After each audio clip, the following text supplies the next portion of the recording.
দেখুন দেখুন, অনেকে বলে ফুরফুরা শরীফে পীর সাহেবরা মানুষের কাছ দিয়ে হাত পেতে টাকা নেয়। দেখুন সেই ভিডিও আপনাদেরকে তুলে দেখাচ্ছে। উনি কিন্তু হাত পেতে টাকা নিচ্ছে না, সকলে ভালোবেসে হাদিয়া করে মহাব্বতের সাথে ওনাকে টাকা দিয়ে যাচ্ছে। উনি কিন্তু কারোর কাছ থেকে চাইছেন না, উনি চুপ করে বসে আছেন, সকলের সাথে মুসাফা করছেন, হাত বাড়াচ্ছেন, তাদেরকে মুসাফা করে তার হাতে আতর মাখিয়ে দিচ্ছেন।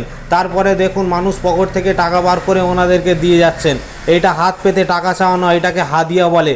অনেকে এটাকে নিয়ে ভুল ব্যাখ্যা করে, কিন্তু দেখুন উনি চুপ করে বসে আছেন। আর এই দেখুন আমি জুম করে দেখাচ্ছি টাকাগুলো, যে যেমন পাচ্ছে 2 টাকা, 10 টাকা, 5 টাকা, 200 টাকা, 100 টাকা, যে যেমন পাচ্ছে দিয়ে যাচ্ছে।